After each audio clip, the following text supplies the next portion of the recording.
तो बच्चों next topic लिखिए,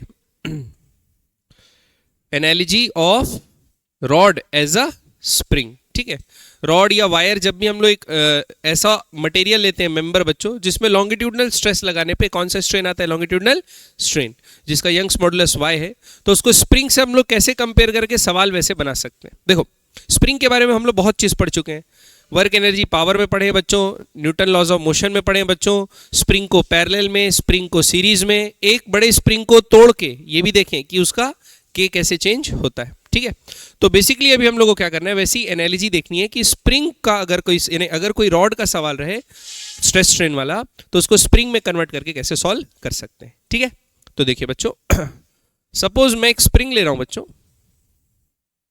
है ना, इस स्प्रिंग का जो स्टिफनेस कांस्टेंट है वो क्या है, के। ठीक, और लेंथ क्या ले लो स्प्रिंग की, एल।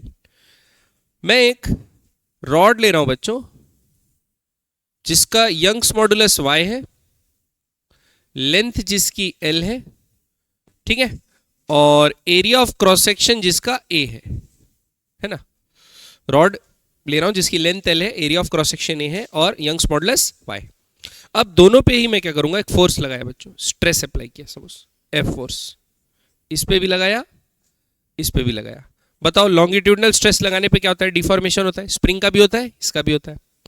तो F फोर्स लगाने पे कितना डिफॉर्मेशन होगा बच्चों, इतना डिफॉर्मेशन होगा x, और इतना डिफॉर्मेशन होगा जब तक F जो अप्लाइड फोर्स है वो किसके बराबर नहीं हो जाता, kx के बराबर नहीं हो जाता। आ रही बात समझ में, ये किसके लिए होता है, स्प्रिंग के लिए।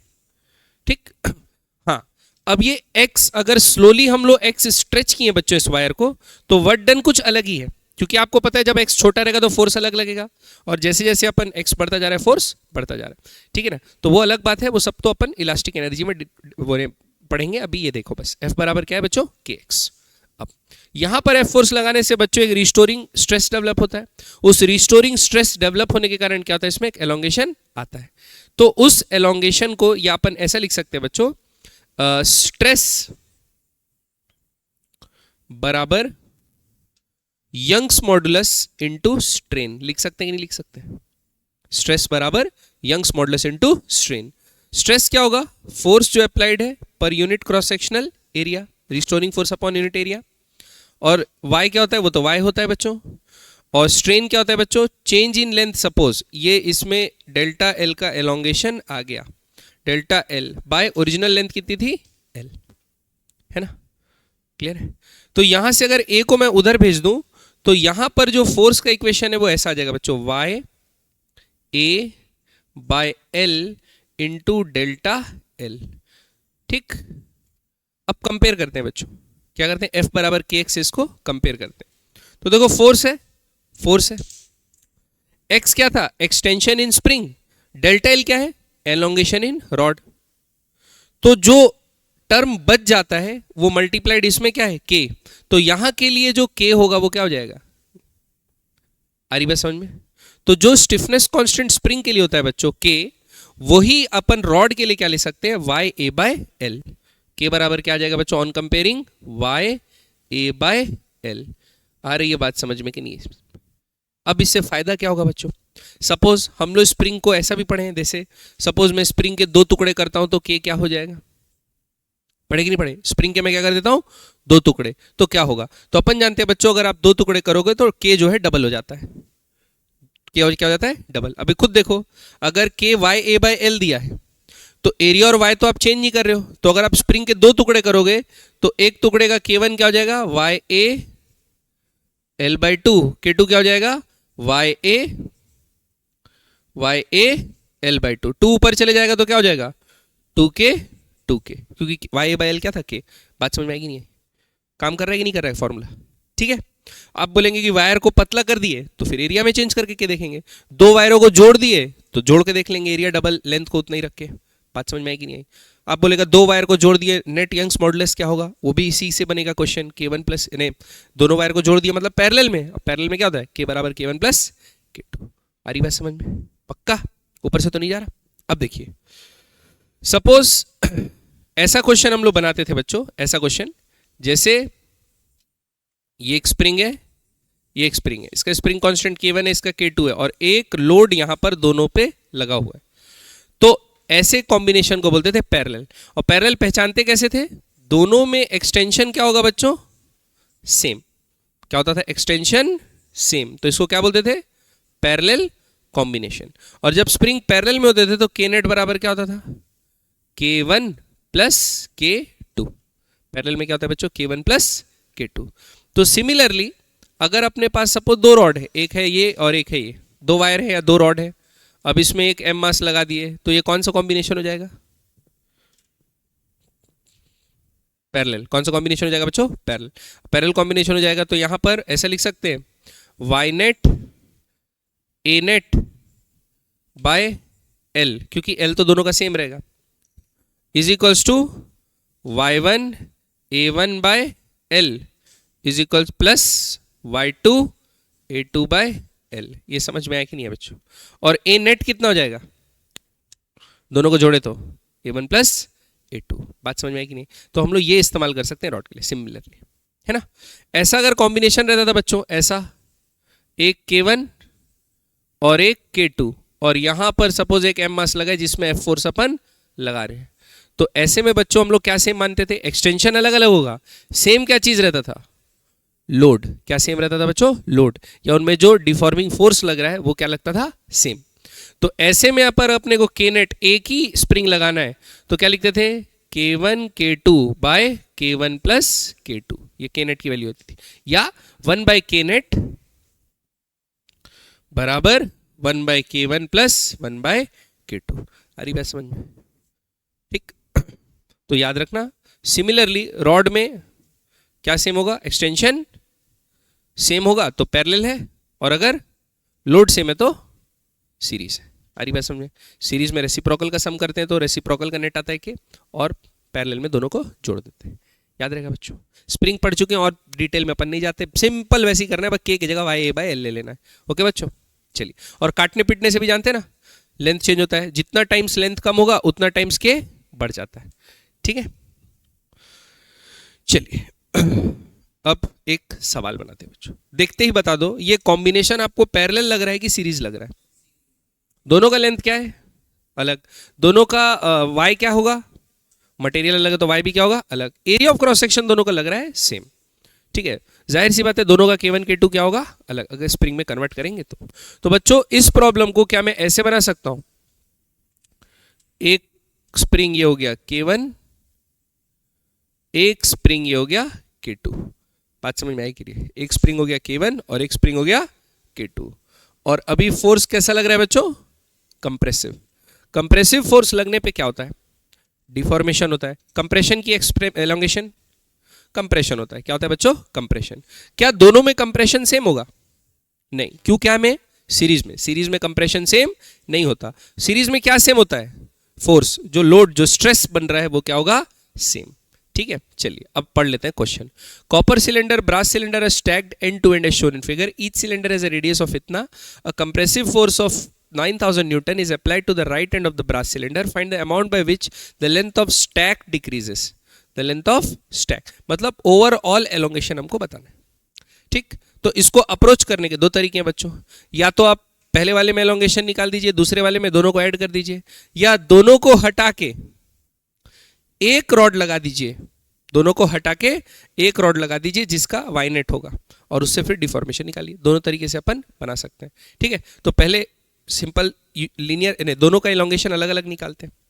तो सपोज मैं लिख रहा हूं कॉपर में एलोंगेशन, तो लिखता हूं डेल्टा एल कॉपर। क्या लिखता हूं बच्चों? Delta L copper. तो कॉपर में एलोंगेशन डेल्टा एल कॉपर कितना होता है बच्चों? Y L by A Y, sorry F L by A Y. तो यहां से क्या आएगा? फोर्स जो लग रहा है एफ, लेंथ जो ओरिजिनल लेंथ है कितना दिया बच्चों? 3.14 डिवाइडेड बाय ए क्या होगा बच्चों? पाई आर का स्क्वायर, मतलब 0.25 का स्क्वायर इंटू 10 का पावर -4। क्यों? सेंटीमीटर में दिया था, पाई आर स्क्वायर इंटू क्या रहेगा बच्चों? ए वाई। वाई कितना दिया है? कहीं तो दिया था 10 का पावर 11। ये समझ में आया? अब पाई से 3.14 क्या हुआ? कट गया। एफ का वैल्यू 9000 दिया है तो 9 इंटू 10 का पावर 3 लिख देते हैं बच्चों। ठीक, अब देखो इसको अगर 25 करना है तो 10 का पावर -2 मल्टीप्लाई करना पड़ेगा। 10 का पावर -2 का स्क्वायर होगा तो क्या होगा, 10 का पावर -4। अरिबसन में 10 का पावर क्या होगा, -4 -4 ये वाला क्या हो जाएगा, -8, और यहाँ जाएगा 25 का स्क्वायर। तो 25 इंटू 25 इंटू 10 का पावर -8 इंटू 10 का पावर 11। 11 और 8 कितना होता है बच्चों, 3। 3 का क्या हो गया हिसाब, तो क्या है 9/25 25। क्लियर बात, समझ में बच्चों, 25 25 तो 9/625 लिख लेते हैं। ठीक है, अब सपोज ये मीटर्स में आएगा, अपने को क्या में चाहिए, मिलीमीटर में चाहिए। क्या में चाहिए बच्चों, मिलीमीटर। तो क्या कर देते हैं, 1000 से मल्टीप्लाई कर देते हैं, तो ये क्या में आ जाएगा, mm में। ठीक है बात, पक्का समझ में आया। अगला ब्रास के लिए निकालना है, किसके लिए बच्चों, ब्रास के लिए। तो डेल्टा एल ब्रास क्या होगा, एफ कितना है, सेम 9000, 9 इंटू 10 का पावर 3। लेंथ कितना है बच्चों इसका, डबल 6.28। रेडियस उसका क्या है, सेम, तो पाई होगा r², मतलब वही 25 इंटू 25 इंटू 10 का पावर -8 इंटू, अब आपका कॉपर का तो ये था, ब्रास का क्या है, 9 इंटू 10 का पावर 10। ठीक, अब पाई से ये डबल टाइम्स जाएगा बच्चों, पाई से क्या टाइम जाएगा, डबल टाइम। फिर क्या आएगा, 25 इंटू 25 625। अब इस बार 9 से 9 कट जाएगा। अब ये 10 का पावर 3 है, 8 और 2 तो कितना होगा, 10 का पावर सिर्फ 2 होगा, तो 2 कटेगा तो क्या बचेगा, 10 का पावर 1। तो 10 इंटू 2 कितना होता है बच्चों, 20/625, इतना बचेगा। ये क्या में आएगा, मिलीमीटर में। क्या में आएगा बच्चों, मिलीमीटर। तो अपने क्या में कन्वर्ट कर देना, सॉरी मीटर्स में आएगा, तो इसको क्या में कन्वर्ट कर देना, इंटू 1000 करके मिलीमीटर्स में। तो बताओ टोटल एलोंगेशन क्या होगा दोनों का सम। तो 20 और 9 कितना होता है, 29। 20 और 9 कितना होता है बच्चों, 29। तो क्या जाएगा, 29/625 इंटू 1000 mm। समझ में आया कि नहीं है, पक्का क्लियर है कि नहीं बच्चों, बताओ। ठीक है, बढ़े आगे।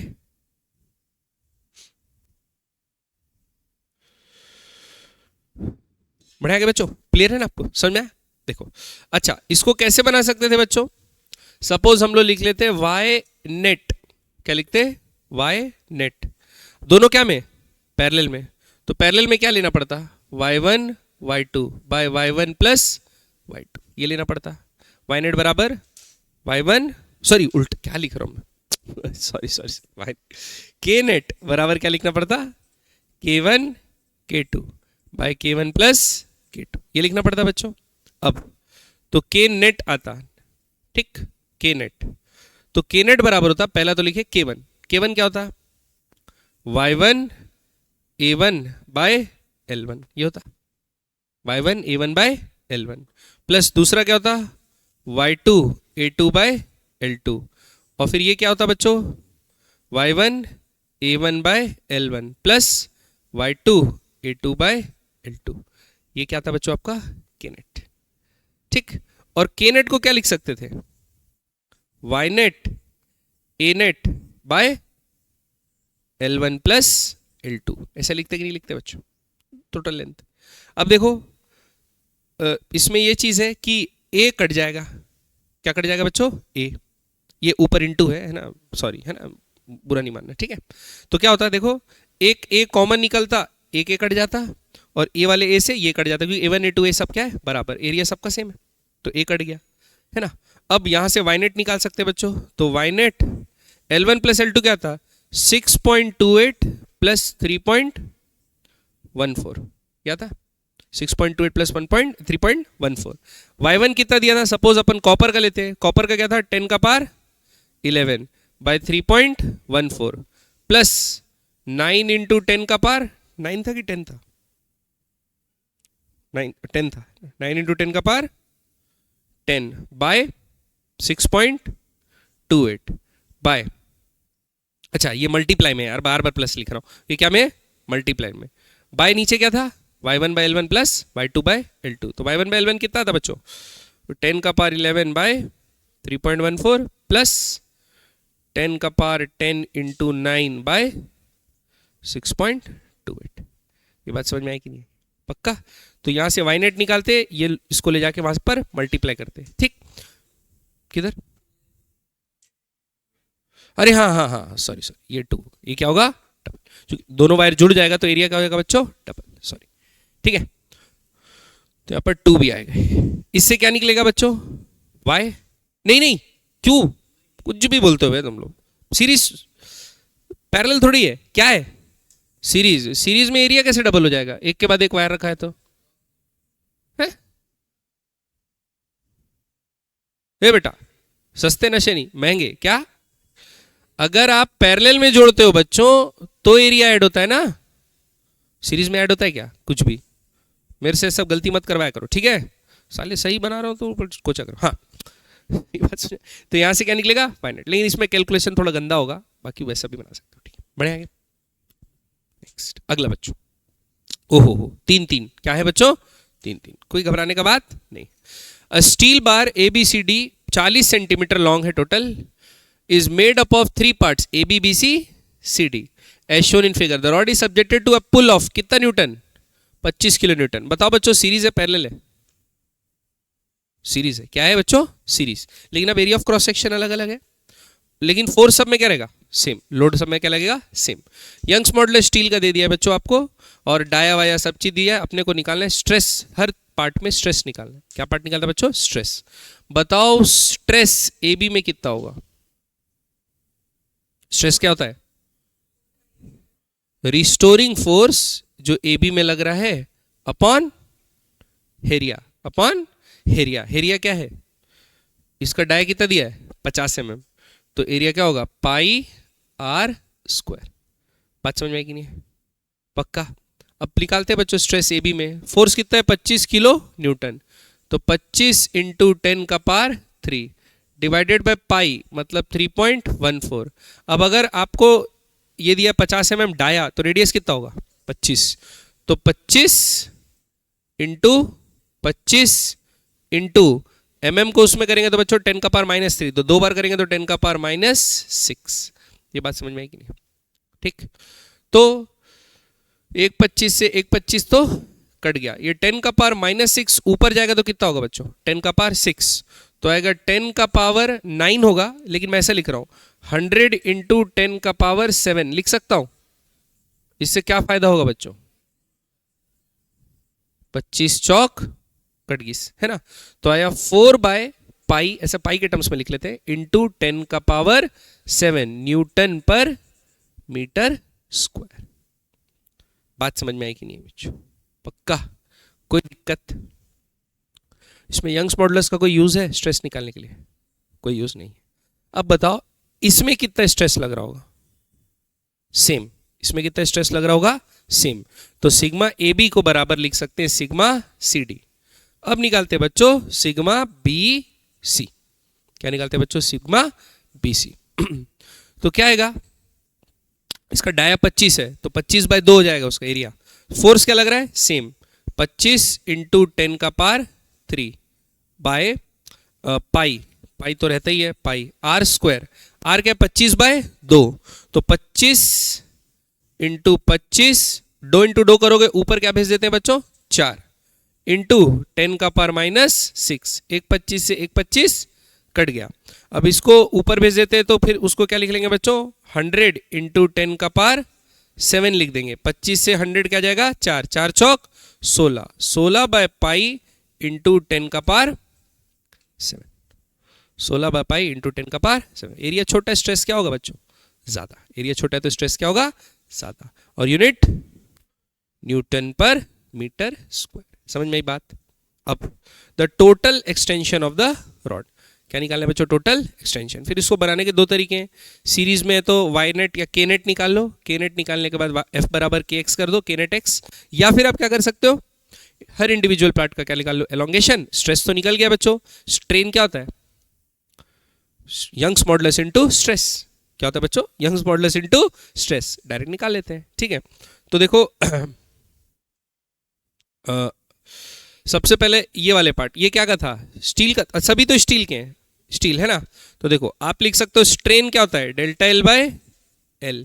तो पहले निकालते हैं ए बी का, तो delta L A B by L A B बराबर Young's modulus into stress produced in A B, ऐसा लिखेंगे, stress produced in A B. तो क्या होगा बच्चों, delta L A B by L A B into sigma A B. Young's modulus कुछ तो दिया था बच्चों, क्या दिया, 2 × 10 का पावर 11। हाँ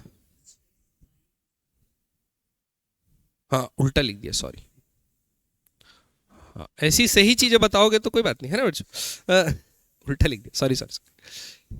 स्ट्रेस बाय स्ट्रेन बराबर क्या होता है, यंग्स मॉडुलस। तो सिग्मा बाय वाई क्या आएगा, sigma by Y, sigma L by Y, ये क्या आएगा आपका डेल्टा एल। ठीक है, क्लियर। तो स्ट्रेस कितना आया था बच्चों, कितना निकाले थे, 4 × 10 का power 7 by pi, into length कितनी थी ए बी की 100 mm, 100 × 10 का पावर -3 mm में तो मीटर में कन्वर्ट कर लेंगे, डिवाइडेड बाय क्या आएगा बच्चों y, 2 × 10 का पावर 11। ठीक, ये क्या है बच्चों आपका डेल्टा एल। अब 2 जा, ठीक है, 7 3 4 -11 -7, तो क्या आएगा बच्चों 10 का पावर -7 और 100, 10 का पावर -5 बाय 2 पाई, ये आएगा 2 बाय पाई इतना। ये आया कितने में बच्चों, मीटर, ये क्या है डेल्टा ए बी।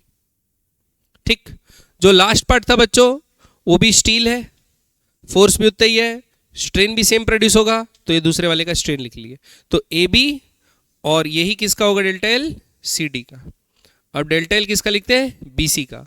तो क्या होगा सिग्मा बी सी, सिग्मा कितना है 16 बाय पाई इंटू 10 का पावर 7 इंटू लेंथ, लेंथ कितनी है बच्चों 2 सुई mm, डिवाइडेड बाय 2 × 10 का पावर 11, 2 108 जा। ठीक है, तो क्या हुआ बच्चों 7 और 2 9, 9 में से 3 गया 6 बचा, 11 में से 6 गया 5 बचा, तो क्या आएगा 10 का पावर -5, और ये सब का हिसाब किताब हो गया, इधर क्या बचा 16 बाय पाई, ये भी क्या में मीटर में। दोनों को क्या करेंगे बच्चों, जोड़ देंगे, दोनों को अगर जोड़ेंगे तो 16 2 18, तो क्या आएगा 18 बाय पाई इंटू 10 का पावर -5, क्या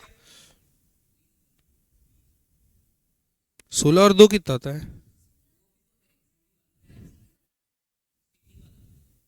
अरे ये डबल करेंगे ना तो 20 आएगा ना, कुछ भी बोलते हो तुम लोग, तो 20 बाय पॉइंट इतना मीटर्स, ये आएगा टोटल एलोंगेशन। ठीक है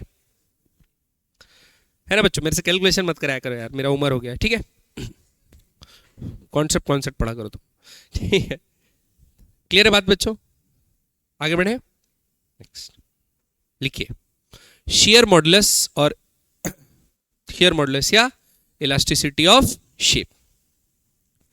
तो बच्चों आपको मैं पढ़ा चुका हूं पहले ही कि अगर सपोज एक शियर फोर्स लगती है, तो शियर फोर्स कैसे लगती है, हमेशा अलोंग द सरफेस। तो सपोज ये टॉप सरफेस के अलोंग एक फोर्स लग रही है, इस फोर्स को बोलेंगे शेयरिंग फोर्स। अब ये शेयरिंग फोर्स क्या करती है, ऑब्जेक्ट का वॉल्यूम को चेंज नहीं करती, ना एक्सपैंड करती ना कॉन्ट्रैक्ट करती है, बस शेप को क्या करती है बच्चों, बिगाड़ देती है। तो ये इतना डिफॉर्म हो गया, ये आगे चले गया, ये ऐसा चेंज हो गया, है ना। तो मैं बोलूंगा देखो ये इतना फाई एंगल आगे चले गया। इस वाले आर्म की लेंथ क्या थी बच्चों, सपोज L0, और ये आर्म जो है वो x डिस्टेंस आगे जो जा चुका है, अपनी मीन पोजीशन जहां थी उससे शेयर फोर्स के कारण x डिस्टेंस आगे खिसक गया, ऊपर वाला प्लेन इस प्लेन के मुकाबले x डिस्टेंस आगे खिसक चुका है। ठीक, तो यहां पर बच्चों सबसे पहले तो लिखूंगा स्ट्रेस, कौन सा स्ट्रेस, शियर। तो शियर स्ट्रेस क्या होगा, शेयरिंग फोर्स अपॉन, उसमें क्या लेते थे बच्चों लॉन्गिट्यूडनल में क्रॉस सेक्शन एरिया, मतलब फोर्स का जो डायरेक्शन है उसके परपेंडिकुलर जो एरिया रहता था, लेकिन इसमें क्या लेंगे अलोंग द एरिया। ठीक है, तो ये क्या लगेगा ए, कौन सा एरिया, ये वाला एरिया। ठीक है, मेरी आवाज गई। ये एरिया, ठीक है, F/A, कहाँ था मैं, हाँ। और स्ट्रेन क्या होगा, शेयरिंग स्ट्रेन जो लगेगा वो क्या लगेगा भाई, ये वाला आर्म आगे कितना खिसका डिवाइडेड बाय इसका लेंथ L0, या फिर 10 फाई के बराबर भी ले सकते हैं। तो बच्चों दोनों को डिवाइड करोगे तो क्या आएगा ईटा, इसको क्या बोलते हैं modulus of rigidity, modulus of नहीं बोलते, मॉडुलस ऑफ रिजिडिटी है ना, मॉडुलस ऑफ रिजिडिटी। तो आएगा F bye A x L0, या फिर आप इसको ऐसा भी लिख सकते हो F बाय A 10 फाई। आ रही बात समझो बच्चों, तो ये आपका मॉडुलस ऑफ है ना शेप।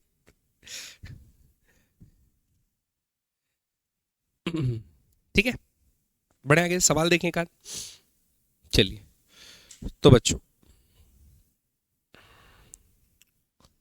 क्या लगा है, a block of soft butter is resting on a plate, figure gives the dimension of the butter block, you are bored impatiently waiting for dinner and push it, तो ये बताने की क्या जरूरत है ना, and push it tangentially across the top surface with a force of 0.45 Newton. The top surface moves a distance delta x इतना relative to the bottom surface. Use this ideal gesture to measure the shear modulus of butter. क्या होता है बच्चों butter, ये मतलब modulus of elasticity, force upon area into x by L0 ये होता है। ठीक, तो क्या निकालेंगे बच्चों, देखो मॉडुलस ऑफ इलास्टिसिटी, फोर्स कितना लगा है 0.45 न्यूटन। अब देखो L0 मतलब शियर फोर्स यहां लगी बच्चों, तो L0 क्या होगा 0.03। अब एरिया कौन सा लेंगे, जिस टॉप सरफेस के अलोंग फोर्स लग रहा है, तो जिसके अलोंग फोर्स लगता है वो सरफेस को लेते हैं। तो क्या होगा बच्चों, इसका लेंथ है 0.07 और ये भी कितना है 0.07, तो क्या ले लेते हैं 0.07 का स्क्वायर इंटू एक्स। एक्स क्या है बच्चों, कितना डिफॉर्मेशन हुआ, टॉप सरफेस कितनी आगे गई रिलेटिव में, तो डेल्टा एक्स का वैल्यू कितना दिया है 6 × 10⁻⁻3। ठीक है बच्चों, तो इसको लिखते हैं 45 × 3 × 10⁻⁻4 डिवाइडेड बाय 49 × 10⁻⁻4 × 6 × 10⁻⁻3, ऐसा लिख सकता हूं।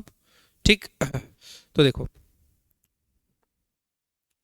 3 15 जा 45, 3 2 जा, ठीक है। अब 10⁻⁻4 10⁻⁻4 से कट गया, 10⁻⁻3 कहाँ जाएगा बच्चों ऊपर, 15 3 जा 45, 45 तो क्या आएगा 45 × 10⁻³ डिवाइडेड बाय नीचे क्या है 49 × 2, 49 × 2 कितना होता है 98 न्यूटन पर मीटर स्क्वायर। ये क्या होगा बच्चों इसका modulus of elasticity. Rigidity elasticity तो तीनों ही है, कौन सा टाइप का, रिजिडिटी टाइप का। आ रही बात समझो बच्चों, पक्का क्लियर है, बढ़े आगे। नेक्स्ट अगला, between each pair of vertebrate, मतलब रीढ़ की हड्डी की बात हो रही है बच्चों, वर्टिब्रेट वगैरह वहीं आता है शायद, मैं डॉक्टर तो नहीं हूं लेकिन बता रहा हूं। In the spinal column, in the spinal column is a cylindrical disc of cartilage. देखियो अपना रीढ़ का हड्डी, कैसे देखे हो यार, निकाल के देखे थे देखे बोलते ऐसा रहता है ना, सिलेंड्रिकल कार्टिलेज बने रहता है ऐसा, ठीक है। Typically the disc has a radius of about इतना, तो बच्चों ये जो डिस्क बनता है कार्टिलेज का, इसका आपका रेडियस आपको दे दिया है आर, आर बराबर कितना दिया है 3 × 10⁻⁻2 metre, and thickness of about इतना, तो इतना बच्चों ये थिक रहता है। थिक कितना रहता है, थिकनेस, थिकनेस आपको दे दी है कितनी 7 × 10⁻³ metre. The shear modulus of cartilage is, shear modulus, shear modulus मतलब ईटा, ईटा कितना है बच्चों 1.2 × 10⁻7 newton per metre square. Suppose that a shearing force of magnitude 11 newton, मतलब सॉरी एक डिस्क के ऊपर 11 न्यूटन का फोर्स लग गया, तो shearing force of 11 newton is applied parallel to the top surface of the disc. तो इसको डिस्क को थोड़ा सा जूम कर देते हैं, तो इस तरफ क्या लगा बच्चों एक फोर्स लगा, तो क्या होगा, while the bottom surface remains fixed, how far does the top surface move relative to the bottom surface? मतलब ये bottom surface कहाँ चली जाएगी बच्चों, ऐसे आगे, हमारा स्पाइनल कॉर्ड टेढ़ा हो जाएगा, नहीं भाई वर्टिब्रेट, तो ये कितना आगे जाएगा वो चीज निकालना है, ठीक है। फॉर्मूला क्या होता है, ईटा बराबर एफ एल बाय क्या, ए इंटू एक्स, एक्स मतलब जितना वो डिस्टेंस आगे जाता है, तो अपने को एक्स निकालना है, एक्स बराबर क्या होगा, F L by A eta. F क्या होगा बच्चों, फोर्स कितना लग रहा है, 11 न्यूटन। एल क्या होगा बच्चों, length of vertebrate, original length, जो ये थिकनेस होगा, थिकनेस को लेंथ के जैसे लेंगे तो क्या होगा, 7 × 10 का पावर -3। फिर क्या निकालना है बच्चों, एरिया, एरिया क्या निकालेंगे, 22/7, क्योंकि 11 दिया ना इसलिए मैं 22/7 ले रहा हूं, तो 22/7 पाई आर स्क्वायर, रेडियस कितना दिया है इतना, 3 का स्क्वायर कितना होता है बच्चों, 9 इंटू 10 का power -4 pi R square into eta, eta कितना दिया बच्चों, कुछ तो दिया था, 1.2 इंटू 10 का पावर 7। ये समझ में आया कि नहीं है। अब सबको क्या करना है, कैलकुलेट, 11 दूनी, ठीक, 10 का पावर -4 और 10 का पावर 7 कितना हो जाता है, 10 का पावर 3 होगा ना, माइनस कहां से होगा, 10 का पावर 3, 10 का पावर 3 ऊपर जाएगा तो -3 होगा, तो ये कितना हो जाएगा, 10 का पावर -6, ठीक है। अब देखो ये इसका काम हो गया, इसका काम हो गया और सबका काम हो गया। अब क्या बचा ऊपर देखते हैं, ऊपर बचा 7 7 जा 49, नीचे बचा 9 2 जा 18, 18 इंटू 1.2 कितना होता है, 18 12 2.16, सही बोल रही है लड़की, 216 होता है तो 21.6 होगा ना, है ना, 21.6, ठीक है। अब और बचा क्या, इंटू 10 का पावर -6, आ रही बात समझ बच्चों, पक्का, तो ये 2 पॉइंट समथिंग समथिंग आएगा, इतना मीटर्स, इतना मीटर, तो इसको मिलीमीटर माइक्रोमीटर में कन्वर्ट कर लो, इसको माइक्रो बोल सकते हैं बच्चों, तो 49.21.6 माइक्रोमीटर, ये आंसर आ जाएगा। ओके, बात समझ में आ रही कि नहीं आ रही बच्चों, वेरी गुड, बढ़े आगे, क्लियर। चलिए अगला लिखिए, बल्क मॉडुलस, क्या लिखिए बच्चों, बल्क मॉडुलस, ठीक है। तो बच्चों बल्क मॉडुलस, जैसे अपन शेयर स्ट्रेस जो होता है, शेयर मॉडुलस और यंग्स मॉडुलस जनरली हम लोग सॉलिड्स के लिए इस्तेमाल करते हैं, किसके लिए, सॉलिड के लिए, ठीक। देखो अगर आपके पास लिक्विड या गैस है ना, तो लिक्विड की खास बात देखो, अगर आप उसमें कंप्रेसिव फोर्स लगाते हो सह लेता है, क्योंकि लिक्विड जो वाटर होता है इनकम्प्रेसिबल होता है, स्लाइटली कंप्रेसिबल होता है लेकिन लगभग इनकम्प्रेसिबल होता है, ठीक है, तो वो सह लेगा कंप्रेसिव फोर्स। लेकिन पानी को खींचोगे तो टेंसाइल फोर्स तो सह नहीं पाएगा, जब टेंसाइल फोर्स सह नहीं पाएगा तो उसका यंग्स मॉडुलस अपन निकाल नहीं पाएंगे, ठीक है। दूसरा, पानी की एक सरफेस दूसरे सरफेस के ऊपर आसानी से स्लाइड होती है, इसलिए तो पानी को भरने के लिए अपने को बर्तन ऐसा चाहिए जिसका वॉल हो। वॉल क्या करता है, शेयर फोर्स लगा के एक सरफेस को दूसरे सरफेस पे बहने से रोकता है। अगर आप सपोज एक्वेरियम में ऐसे पानी भर के रखे हो तो वॉल क्या कर रहा है, फोर्स लगा रहा है, तो पानी की एक लेयर दूसरे के ऊपर बह नहीं रही है। सपोज एक वॉल आप हटा दिए तो क्या होगा, ये पानी की एक लेयर बहेगी, फिर दूसरी लेयर बहेगी, फिर तीसरी लेयर, और पानी क्या आ जाएगा बच्चों, बाहर बह के ऐसे एक लेयर के ऊपर दूसरी लेयर फिसलने लगेगी और पानी क्या होने लगेगा, फ्लो। तो पानी जो लिक्विड है वो शेयर फोर्स भी सह नहीं सकता, same goes for gas, shear force लोग सह नहीं सकते। तो यंग्स मॉडुलस और जो मॉडुलस ऑफ रिजिडिटी पढ़े ना, ये जनरली इस्तेमाल करते हैं सॉलिड के लिए, लेकिन जो बल्क मॉडुलस है बच्चों वो तीनों के लिए इस्तेमाल किया जाता है, सॉलिड, लिक्विड और गैस के लिए। क्लियर है बात, ठीक। तो बल्क मॉडुलस वैसे ही मैं पढ़ा चुका हूं बच्चों, क्या होगा, volumetric stress upon volumetric strain, volumetric stress upon volumetric strain. Suppose बच्चों आपके पास एक ऑब्जेक्ट है और ऑब्जेक्ट में क्या लग रहा है, चारों तरफ से फोर्स, कैसी फोर्स, सरफेस के परपेंडिकुलर, सरफेस के परपेंडिकुलर कितनी फोर्स लग रही है, F। तो जो स्ट्रेस डेवलप होगा over a volume, her surface area में लग रहा है, तो आप क्या करोगे, F/A, ठीक। अब बच्चों force, perpendicular force upon area, इसको क्या बोलते हैं? प्रेशर भी बोलते हैं। इनटू वॉल्यूमेट्रिक स्ट्रेन क्या होगा? Delta V by we.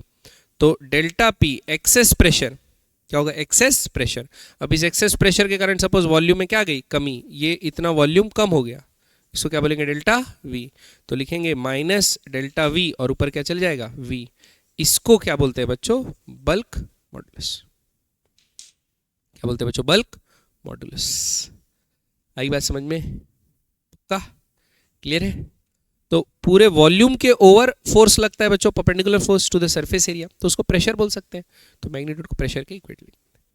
ठीक, समझ में आया कि नहीं है? तो ये क्या होता है बच्चों? Bulk modulus of elasticity. ठीक, नेक्स्ट अब लिखिए बच्चों अगला, density of a compressed liquid. इसको एग्जांपल से बताता हूं, एक मिनट, है ना।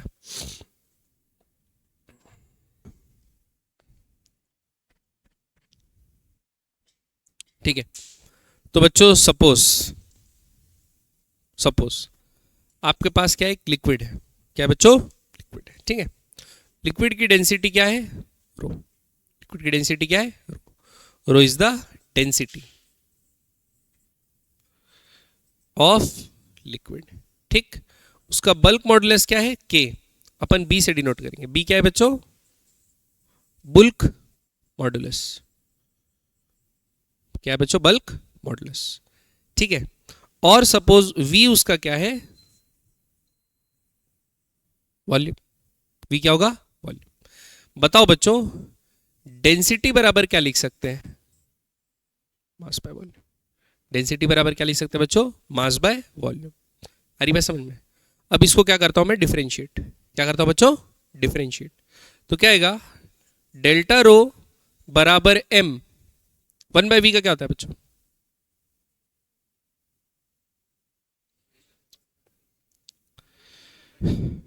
इंटीग्रेशन होता है ln_v -1/v² डेल्टा वी।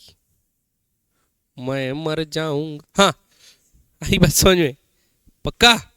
पीला लोग समझ में आ रहा है कि नहीं आ रहा? ठीक है, अब देखो बच्चों, क्या मैं बल्क मॉडुलस को लिख सकता हूं? हाँ, क्या मैं लिख सकता हूं?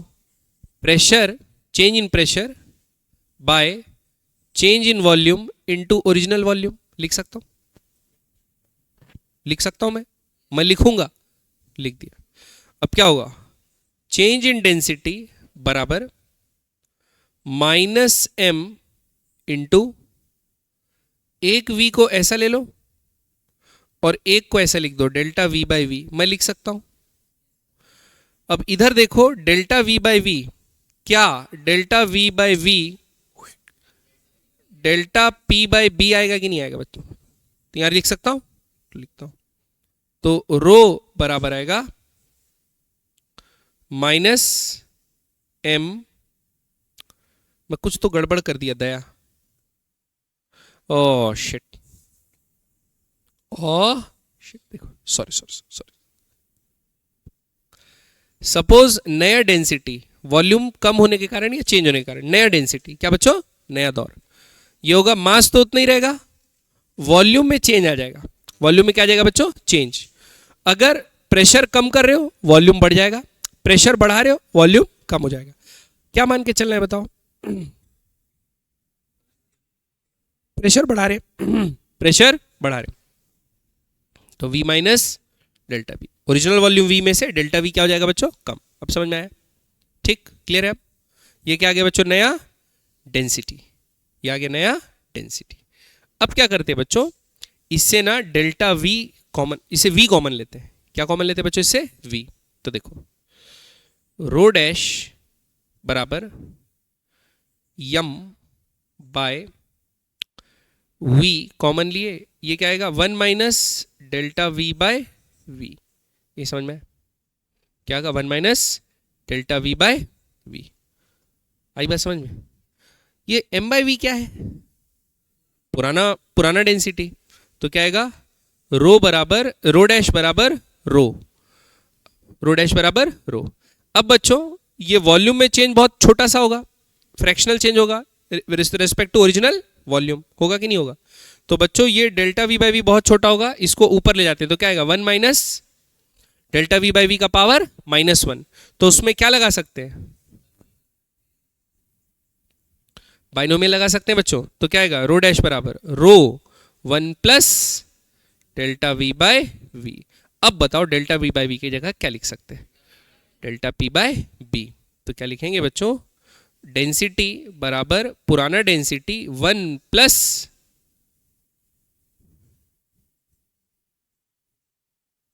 क्लियर बात। अब एक चीज और याद रखना बच्चों, बल्क मॉडुलस जो होता है, बल्क मॉडुलस, ठीक है, वो ये बताता है कि ऑब्जेक्ट जो है आपका उसमें कितना ज्यादा स्ट्रेस लगाओगे आप, वॉल्यूमेट्रिक स्ट्रेस, ताकि उसमें क्या है स्ट्रेन प्रोड्यूस हो। अगर बल्क मॉडुलस ज्यादा है बच्चों तो समझ लो एक लोहे का बॉल हो गया या स्टील बॉल हो गया, आ रही बात समझ में? बहुत ज्यादा प्रेशर लगाने पे उसका वॉल्यूम चेंज होगा। लेकिन अगर एक रबर का बॉल हो गया तो कम प्रेशर में वॉल्यूम चेंज हो जाएगा। एक गैस है तो कम प्रेशर लगाने पे वॉल्यूम चेंज हो जाएगा। बात समझ आ रही कि नहीं आ रही? तो बल्क मॉडुलस जितना बड़ा होता है मतलब वो उतनी ज्यादा रिजिड है, यानी वॉल्यूमेट्रिकली रिजिड है, उसका प्रेशर उतना चेंज, यानी प्रेशर चेंज करने पे उसका वॉल्यूम उतना चेंज नहीं होता है ना। तो बच्चों इसका अगर रेसिप्रोकल करें तो क्या होगा? बल्क मॉडुलस का रेसिप्रोकल, इसको बोलते हैं बच्चों सी, वेयर सी इज कंप्रेसिबिलिटी। क्या बोलते हैं बच्चों? कंप्रेसिबिलिटी। मतलब बल्क मॉडुलस अगर हाई है तो कंप्रेसिबिलिटी क्या होगा? लो। मतलब प्रेशर लगाने पे उतना ज्यादा कंप्रेस नहीं होगा। बात समझ में आ रही कि नहीं आ रही? बल्क मॉडुलस लो है का मतलब आसानी से वो कंप्रेस हो जाएगा, तो कंप्रेसिबिलिटी क्या रहेगी? हाई। तो 1 बाई बी को क्या बोलते हैं बच्चों? C. Reciprocal of bulk modulus is compressibility. तो बच्चों यहां पर 1 अपॉन बल्क मॉडुलस आया तो 1 बाई बी को क्या लिख सकता हूं? सी। तो आपका जो डेंसिटी का फॉर्मूला है बच्चों रो डैश बराबर रो 1 प्लस सी डेल्टा पी, ये आ गया आपका फाइनल फॉर्मूला। अरे बस अभी प्लस क्यों आया था बच्चों यहां बीच में? वॉल्यूम कम होगा डेंसिटी बढ़ेगी, और अगर वॉल्यूम, समझ रहे हो, वॉल्यूम अगर बढ़ेगा तो डेंसिटी कम होगी, तो माइनस आ जाएगा। आ रही बात समझ में? पक्का। तो प्रेशर अगर बढ़ाओगे तो डेंसिटी बढ़ेगी, डेल्टा पी पॉजिटिव लोगे। प्रेशर अगर कम करोगे पी माइनस डेल्टा, समझ रहे हो? तो प्रेशर अगर कम करोगे तो जितना प्रेशर कम करोगे उसके हिसाब से डेंसिटी भी उतनी कम होगी। डेल्टा पी नेगेटिव आएगा तो ये माइनस हो जाएगा। ठीक, समझ में आया कि नहीं आया? आई बात समझ बच्चों? बढ़े आगे। अगला fractional change in the radius of a sphere. बच्चों फ्रैक्शनल बोला है, क्या बोला है? फ्रैक्शनल। ये तो नहीं है, अच्छे से बनाते हैं। ये बच्चों एक स्फीयर, क्या है? स्फीयर। मान के चलो स्फीयर का रेडियस r है, तो वॉल्यूम क्या लिख सकते हो? 4/3 पाई आर क्यूब लिख सकते हो बच्चों। क्या लिख सकते हो? 4/3 पाई आर क्यूब। अब ठीक है, एरर एनालिसिस याद है बच्चों? नहीं याद है, पढ़ाई नहीं हो तो कहां से याद रहेगा, है ना? वॉल्यूम ही, सपोज मैं क्या कर रहा हूं, दोनों साइड लॉग ले रहा हूं। ln v बराबर क्या आएगा? ln 4/3 pi plus ln r cube, ऐसे लिख सकता हूं बच्चों। किसी को कोई दिक्कत नहीं? अब ln v को डिफरेंशिएट करता हूं तो क्या आएगा? ln v का डिफरेंशिएशन क्या होता है? log x का 1/x। तो क्या आएगा बच्चों? 1/v dv आएगा। किसी कांस्टेंट का डिफरेंशिएशन क्या होता है? नील बटे सन्नाटा, 0। log r क्यूब है तो क्या इसको 3 log r लिख सकता हूं? तो क्या आएगा बच्चों? 3 डेल्टा यानी dr बाय r। ये समझ में आया? पक्का? आ रही बात समझ में? तो बच्चों आप ये लिख सकते हो dv by v, change in v by original volume. तो ये क्या होगा? Fractional change in volume is equals to 3 times dr by r, change in radius by original radius. बात समझ? फ्रैक्शनल मतलब छोटा होना चाहिए, और बहुत बहुत क्या होना चाहिए बच्चों? छोटा। बड़ा होगा तो फिर ऐसा नहीं लिख सकते, फिर क्यूब वाला टर्म को नेग्लेक्ट नहीं कर सकते ना बच्चों। आ रही बात समझ में? तो छोटा सा अगर चेंज पूछा रहेगा, जनरली छोटा ही सा रहता है बच्चों, स्टील वगैरह हो गया या कोई सॉलिड हो गया ऐसा जिसका बल्क मॉडुलस क्या रहता है बहुत ज्यादा हाई, तो उसके लिए ऐसे ही लिख सकते हैं। याद रहेगा बच्चों ये चीज़। बाकी ऐसा वाला जो कॉन्सेप्ट लगाने वाला रहता है ना, जब छोटा चेंज आता है तो लॉग लेके जो ये एरर में हम लोग पढ़ते हैं, हम लोग आगे पढ़ेंगे, चिंता मत कीजिए, ठीक है, समय मिला तो। हाँ, तो डी वी बाई वी क्या होगा, 3 इंटू डी आर बाय, ठीक है, इससे आप रिलेशनशिप निकाल सकते हैं। अब आप जानते हैं डी वी बाई वी कितना होता है,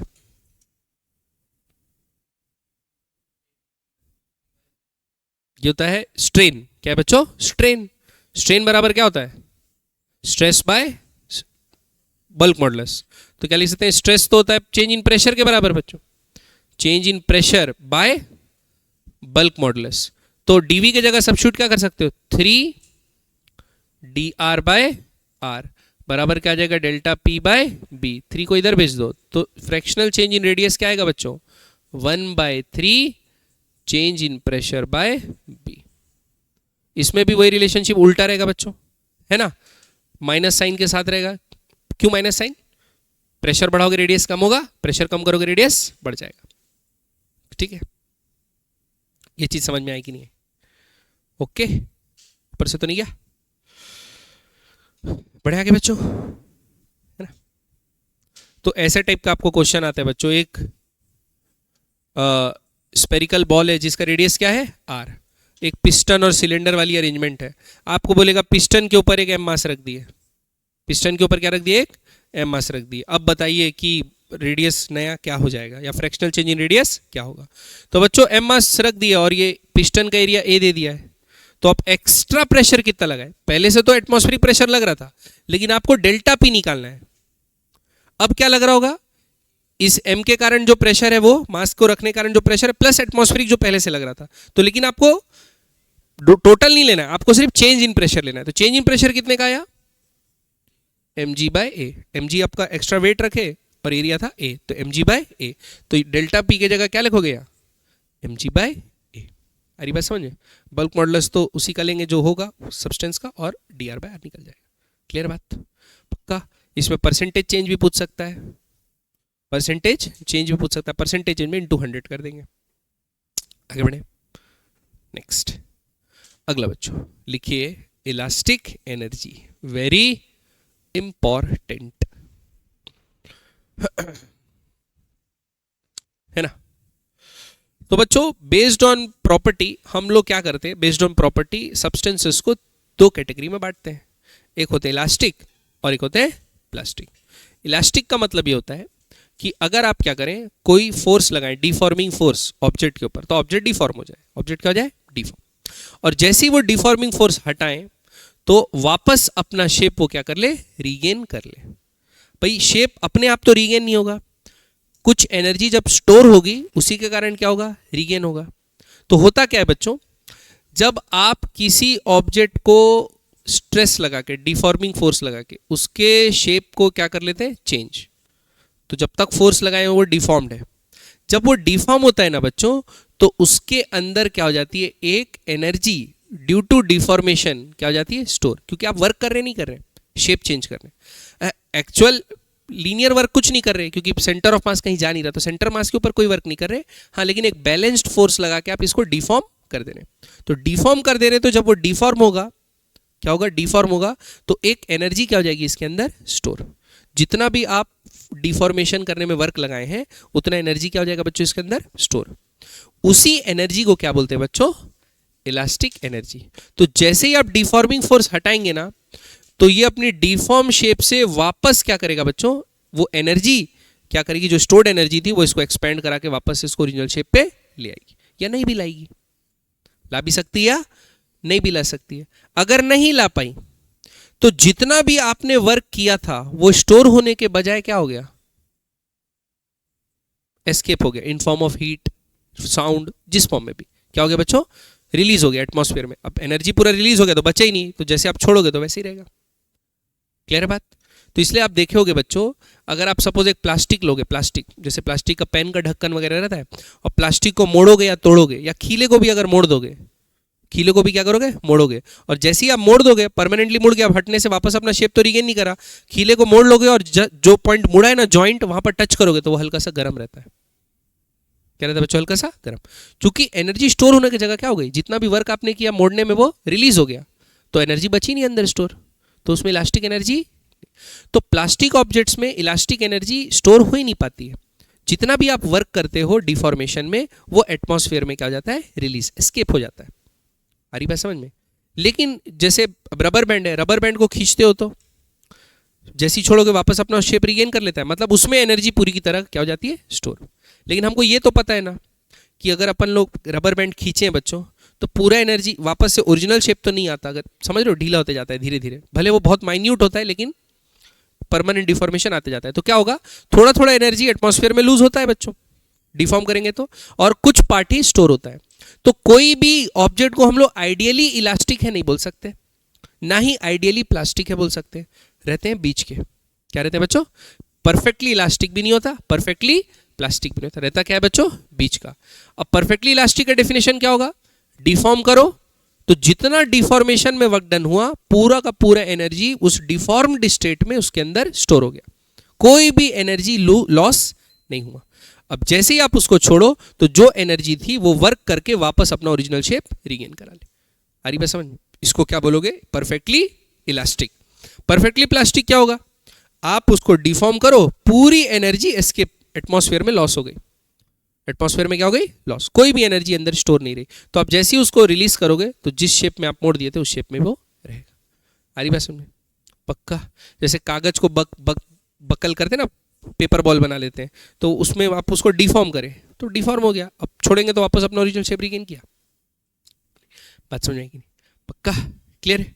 तो इलास्टिक एनर्जी क्या होता है बच्चों, डिफॉर्म्ड स्टेट में जो एनर्जी स्टोर्ड रहती है उसको क्या बोलते हैं, इलास्टिक एनर्जी। और इलास्टिक एनर्जी निकालने का तरीका क्या होगा, इलास्टिक एनर्जी क्या होगा, work done in deforming a material. अरे बात समझे, क्या होगा, work done in deforming a material. जितना भी आपको ऑब्जेक्ट को डिफॉर्म करने में वर्क डन करना पड़ा वो क्या रहेगी, इलास्टिक एनर्जी। ठीक, ये सिर्फ किसके लिए, परफेक्टली इलास्टिक ऑब्जेक्ट के लिए। ठीक है, तो जो ये सेक्शन हम लोग पढ़ रहे हैं वो किसके लिए पढ़ रहे हैं, परफेक्टली इलास्टिक ऑब्जेक्ट्स के लिए पढ़ रहे हैं। बात समझ में आएगी नहीं है बच्चों? तो चलिए एक कैलकुलेशन करते हैं बढ़िया सा।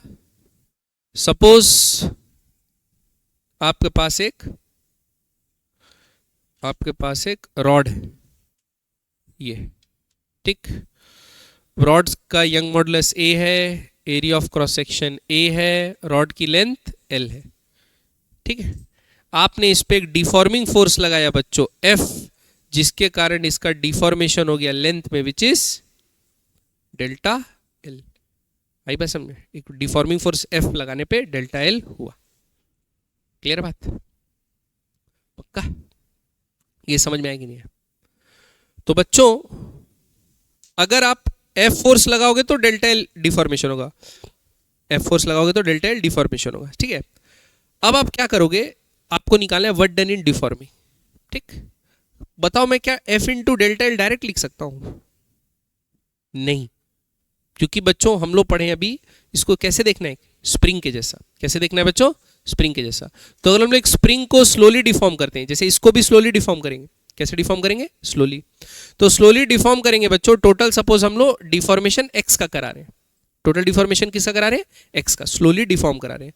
तो जब ये एक्स डैश होगा डिस्प्लेसमेंट, तो फोर्स क्या लगेगा, एफ इंटू के एक्स डैश। जब एक्स डैश यानी चेंज होते जाएगा तो टोटल एलोंगेशन में हर स्टेज में फोर्स क्या रहेगी, वेरिएबल। फोर्स क्या कांस्टेंट नहीं है। बात समझ आएगी नहीं? तो फोर्स अगर कांस्टेंट नहीं है तो वर्क डन हमको कैसे निकालना पड़ता है, इंटीग्रेशन करके।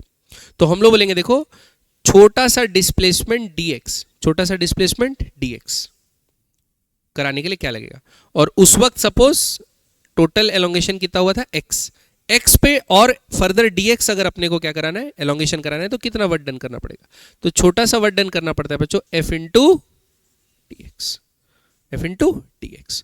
वैसे यहां पर बच्चों छोटा सा एलोंगेशन dl कराने के लिए आपका जो वर्क डन करना पड़ेगा dw, वो क्या होगा, f इंटू dl। ये बात समझ में आएगी नहीं है? फिर जब टोटल एलोंगेशन x होता है उस वक्त जो फोर्स लगता है वो कितना होता है स्प्रिंग में, kx। तो यहां पर f की जगह क्या डालेंगे बच्चों, kx dx। ठीक। यहां पर एफ की जगह क्या लिख सकते हैं, आप जानते हैं बच्चों, Y A by L into delta L. तो के की जगह क्या लिखाता है, वाई ए बाय एल। क्या होता है बच्चों, वाई ए बाय एल। ये बात समझ में आया कि नहीं है?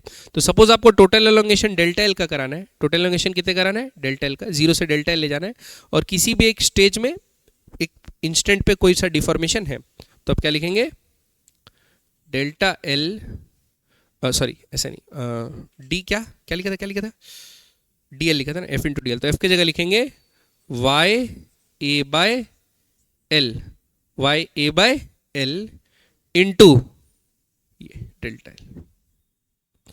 ये delta L, total delta L से कंफ्यूज मत हो ना, डेल्टा एल मतलब किसी भी इंस्टेंट पे जो डिफॉर्मेशन होगा वो क्या होगा, डेल्टा एल। ठीक है, तो डेल्टा एल इंटू एल ये किए, और एक क्या आएगा छोटा सा डी एल। अब तो टोटल वर्क डन निकालने के लिए क्या करना पड़ता है बच्चों, इसका इंटीग्रेशन। तो सपोज टोटल एलोंगेशन 0 से लेके x तक हो रहा है, तो क्या लिखेंगे, 0 से लेके x, तो ये क्या आ जाएगा, हाफ के एक्स स्क्वायर आता था। तो वैसे ही इसमें क्या करें बच्चों, 0 से टोटल डेल्टा एल तक ले जा रहे हैं, 0 से क्या ले जा रहे हैं, टोटल डेल्टा एल तक। ठीक है, तो वाई ए बाई एल तो क्या है, कांस्टेंट, तो delta L respect to change in ये, तो डी डेल्टा एल समझ ये है, तो कितना होगा बच्चों, डेल्टा एल स्क्वायर। तो ये क्या आ जाएगा, half Y A by L into delta L का स्क्वायर। बात समझ में आई कि नहीं का? तो यही एनर्जी जितना वर्क डन लगा वो क्या बन के स्टोर हो जाएगी बच्चों, स्ट्रेन एनर्जी, या क्या बोलते हैं बच्चों इसको, इलास्टिक एनर्जी बन के रॉड के अंदर क्या हो जाएगी, स्टोर। तो जैसे ही आप ये स्ट्रेन एनर्जी, जैसे ही आप डिफॉर्मिंग फोर्स हटाओगे तो ये स्ट्रेन एनर्जी उसको अपने ओरिजिनल शेप पे रीगेन करा लेगी। बात समझ में आई कि नहीं बच्चों, पक्का? ऊपर से तो नहीं गया, समझ में आई बात? अब देखो,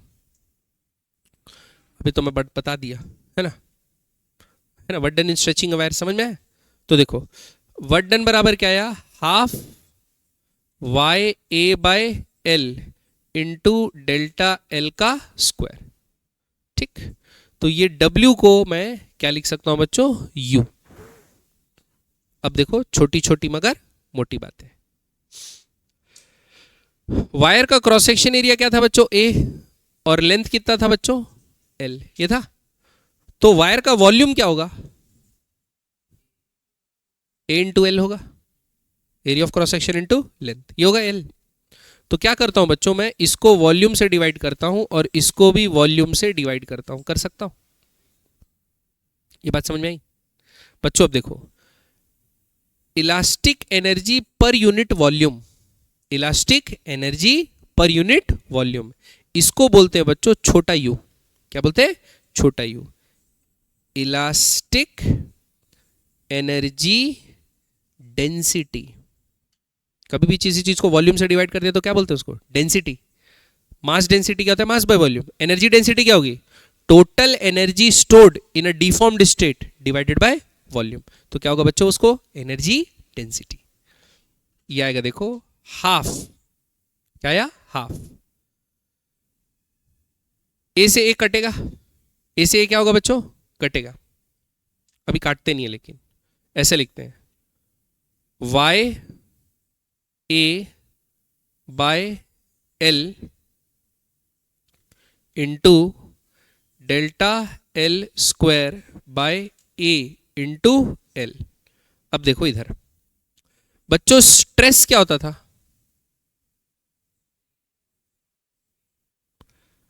स्ट्रेस होता था y into delta L by L. ये समझते हो कि नहीं समझते हो, y into delta L by L. अब देखो यहां पर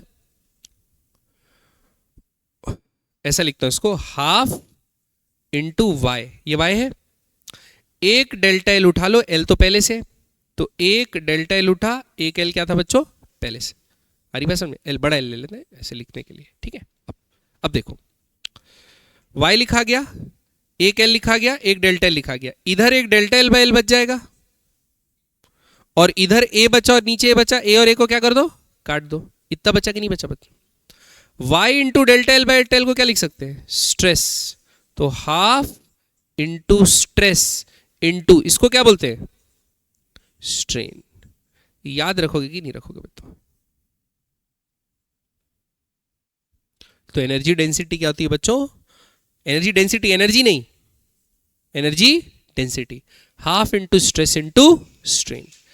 तो इसको लिख सकते हैं यू बराबर हाफ सिग्मा इंटू एप्सिलॉन। ये याद रखना, energy density, energy per unit volume. तो अगर आपको यू निकालना है, इलास्टिक एनर्जी निकालना है, तो half into stress into strain into volume कर दो, तो क्या निकल जाएगा? बड़ा you, elastic energy, total volume से इंटू कर देना। ठीक, तो half into stress into strain बढ़िया सा टर्म है, उसको याद रखने में क्या रहता है बच्चों? आसानी, इसलिए हम लोग पढ़ते हैं। और आप बहुत सारे फॉर्म में इसको कन्वर्ट कर सकते हो बच्चों, आपको पता है ना, y बराबर क्या होता है? Stress by strain. तो अगर आपको स्ट्रेन नहीं दिया है, y और सिग्मा दिया है, तो उसके टर्म्स में भी लिख सकते हो। अगर आपको स्ट्रेस नहीं दिया है, स्ट्रेन और y के टर्म्स में लिखना है, तो उसमें भी लिख सकते हो। जैसे वो नहीं था, पावर बराबर V I V square by R I square R, वो V is equals to I R use करके पावर में सब्स्टिट्यूट करते जाते हैं, तो जो दो टर्म दिया उसके टर्म्स में आ जाता है, तो वैसे ही इसमें भी। ठीक है, स्ट्रेस स्ट्रेन दिया तो half into stress into strain, Young's modulus of stress दिया तो उसके टर्म्स में भी लिख सकते हैं, यंग्स मॉडुलस ऑफ स्ट्रेन दिया तो उसके टर्म्स में भी लिख सकते हैं। ठीक है, उससे अपने को सब्स्टिट्यूशन बना लेना है। ओके, क्लियर है बच्चों यहाँ तक? तो ये क्या हो गया आपका? Elastic energy. ठीक, और स्ट्रेस और स्ट्रेन निकालना तो मैं हर केस में सिखाया ही हूं, है ना। देखिए, अ वायर ऑफ लेंथ कितना? 2 मीटर, और क्रॉस सेक्शन एरिया 1.2 10 का power -7 metre square, stretched by a force of 36 newton. Calculate stress strain increase in length and work done in stretching the wire. Young's modulus दिया है बच्चों। सबसे पहले क्या निकालते हैं? स्ट्रेस। क्या निकालते हैं बच्चों? स्ट्रेस। स्ट्रेस क्या होता है? रिस्टोरिंग फोर्स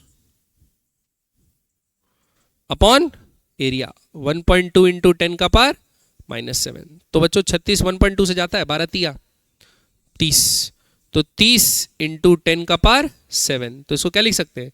3 इंटू 10 का power 8 Newton per metre square. समझ में आया? ठीक, क्या लिखते हैं बच्चों अगला? स्ट्रेन। क्या लिखते हैं बच्चों? स्ट्रेन। अच्छा, स्ट्रेन नहीं लिखते, छोड़ो, नहीं लिख लेते हैं, लिख लेते हैं। स्ट्रेन, स्ट्रेन बराबर क्या होगा बच्चों? आपको पता है y बराबर क्या होता है? Stress by strain. तो स्ट्रेन बराबर क्या होगा? Stress by Young's modulus. तो आएगा 3 इंटू 10 का power 8 by Young's modulus 1.8 into 10 का पावर 11। ठीक है, तो बच्चों 3 कितना जा? 18, 6,000, तो ये क्या जाएगा? 0.6।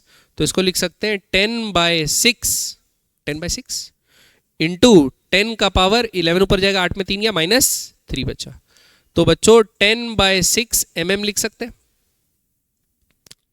10/6 क्या लिख सकते हैं? mm। क्लियर है बात? 10/6 mm। अब बच्चों work done in stretching a wire आया है। अब बताओ मेरे को, क्या मैं work done in stretching a wire को इलास्टिक एनर्जी के टर्म्स में लिख सकता हूं? है ना। तो क्या होता है बच्चों? इलास्टिक एनर्जी बराबर half into stress into strain into volume, half into stress into strain into volume. तो लिखते हैं हाफ इंटू 3 इंटू 10 का पावर 8, स्ट्रेन mm में मत डाल देना बच्चों प्लीज, 10/6 इंटू 10 का पावर -3 इंटू वॉल्यूम। वॉल्यूम क्या होता है? एरिया ऑफ बेस 1.2 इंटू 10 का power -7 area of base into length, तो क्या आएगा? 2 मीटर। ठीक है बच्चों, तो 2 से 2 कट गया, 6 कितना जा? 0.2 जा। ठीक है, 10 इंटू 0.2 कितना होता है बच्चों?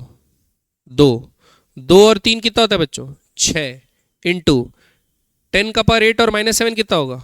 10, तो कितना आएगा बच्चों? 60 जूल। ठीक है, सही किया हूं कि नहीं किया हूं? तो शायद सही किया। अरे नहीं, ये -3 भी है, -3 भी है। ठीक है, 60 मिली जूल कितना आएगा बच्चों? 60 मिली जूल। ओके बच्चों, क्लियर है? का समझ में आ रहा है? नहीं।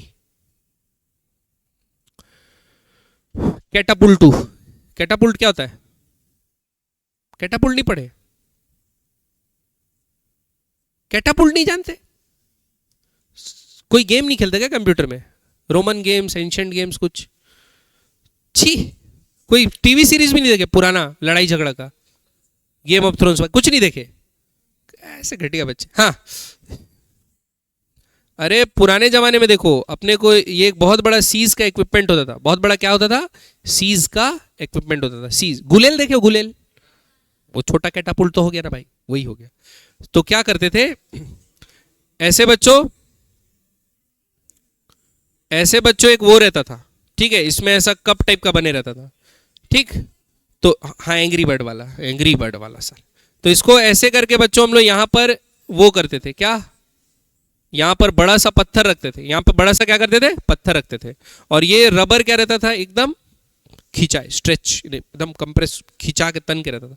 फिर जैसे ही इसको बच्चों छोड़ते थे, जैसे इसको क्या करते थे, छोड़ते थे, तो ये क्या हो जाता था, रिलीज। तो ये जब जैसे ही रिलीज होता था तो ये जो प्रोजेक्टाइल के जैसे इसको क्या करते थे, थ्रो करते थे। आ रही बात समझ में? इसको क्या बोलते हैं, कैटापुल्ट। गुलेल बच्चों, गुलेल, बाहुबली, बाहुबली, हाँ बाहुबली, तो कैटापुल्ट बोलते हैं उसको। तुम लोग क्या बोलते थे उसको? कुछ नहीं, पत्थर फेंकने वाला। बाटी नहीं खेलो, बाटी खेलो, मार्बल, ऐसे नहीं करते थे बच्चों। तो ये कैटापुल्ट एक्शन ही तो है। अपने हाथ को क्या करें, पीछे, तो आपका हाथ स्ट्रेस में आ गया, तो इसके अंदर डिफॉर्म्ड स्टेट में क्या स्टोर हो गई, एनर्जी स्टोर हो गई।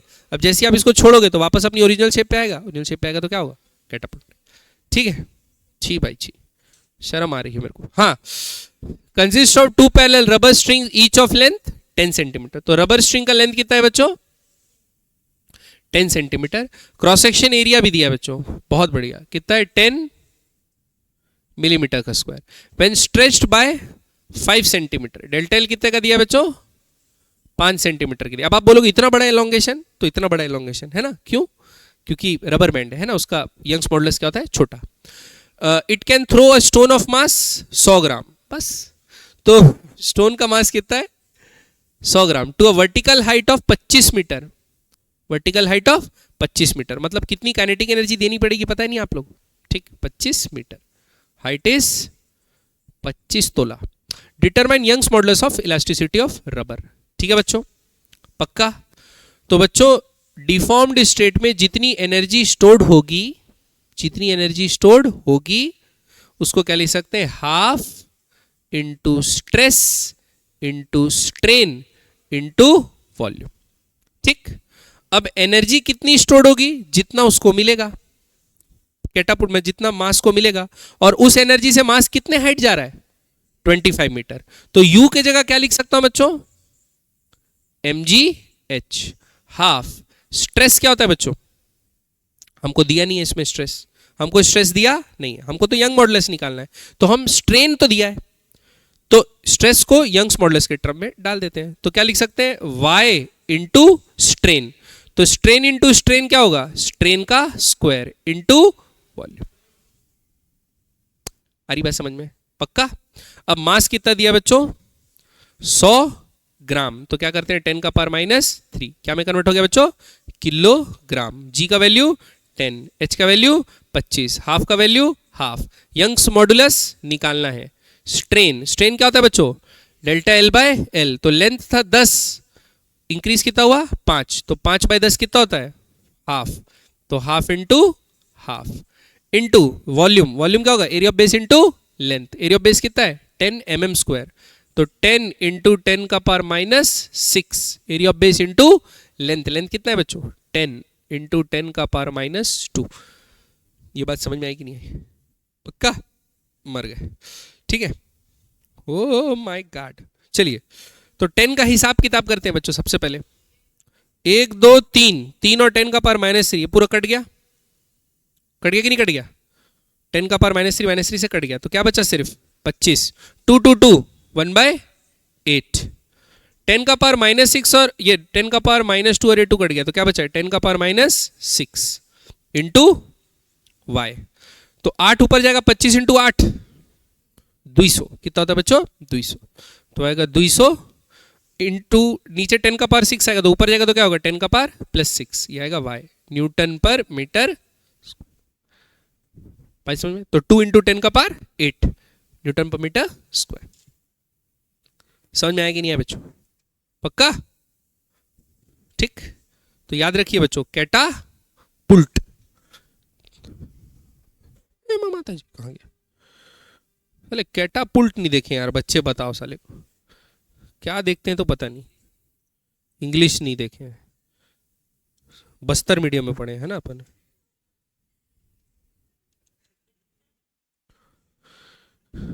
इमेजेस भाई, इमेजेस, ये समझ में दिखा? इसको क्या बोलते हैं बच्चों? कैटा पुल्ट। छोटा है, बड़ा रहता था ना, बड़ा बड़ा पत्थर फेंकते थे, कैजल सीज वीज करना रहता था। तो बच्चों यार तुम लोग गेम वेम खेलना तो चालू करो यार, कोई सा, ये सब कितना तैयारी करोगे जेई का, है ना? कोई सा गेम वेम खेलो, ये गेम खेलो, ये देखो सिविलाइजेशन। क्या खेलो बच्चों? सिविलाइजेशन। टर्न बेस्ड गेम है, सब एक दोस्त लोग बैठ जाना आप कंप्यूटर में अपने अपने, आपस में नहीं, है ना? और सिविलाइजेशन 6 डाउनलोड कर लेना, अभी फ्री टू प्ले है इसीलिए सिविलाइजेशन 6 आप लोग डाउनलोड कर लीजिए। और उसके बाद अपने कंप्यूटर से सब लॉगिन कर लेना। उसके बाद आपका क्या रहता है उसमें 15 या 20 वो रहते हैं, क्लासेस रहते हैं। क्लासेस मतलब देश रहते हैं। इंडिया ले सकते हो, इंडिया में महात्मा गांधी आते हैं, है ना? तो इंडिया ले सकते हो, और समझ रहे हो, चाइना, जितने भी बड़े बड़े देश हैं वो ले सकते हो। तो आपको सेटलर्स देता है, तो आप अपना देश चालू करते हो, फिर धीरे धीरे आपका, जैसे आपका टर्न बेस्ड है, पहले आपका चाल आएगा, फिर आपका, फिर आपका, फिर आपका, फिर आपका, तो अपना एक्सप्लोर कर सकते हो लैंड, वहाँ पर नए नए चीज़ें बनाओगे। तो उसमें जीतते कैसे? या तो आप न्यूक्लियर पावर बन गए और फिर सबको, सारे देश को उड़ा दिए तो आप जीत गए। दूसरा, अगर आप स्पेसशिप बना के चांद में भेज दिए तो आप जीत गए, है ना? साइंस के तौर पे देख सकते हो। या दूसरा, आप रिलीजन फैला सकते हो और आपका रिलीजन सब मानने लगे रिलीजन, तो आप वैसे भी जीत गए। तो 3 तरीके से जीत सकते हैं, जैसा कि सिविलाइजेशन क्या करता है, काम करता है। तो या तो धर्मांतरण करके, या तो क्या न्यूक्लियर से, या तो अपन स्पेसशिप भेज दिए, या तो अपन एडवांस हो गए, देश छोड़ के ही चले गए, है ना, आउटर स्पेस। चलिए अगला सवाल बच्चों। तो उसमें क्या हुआ था वो गेम में, पता है?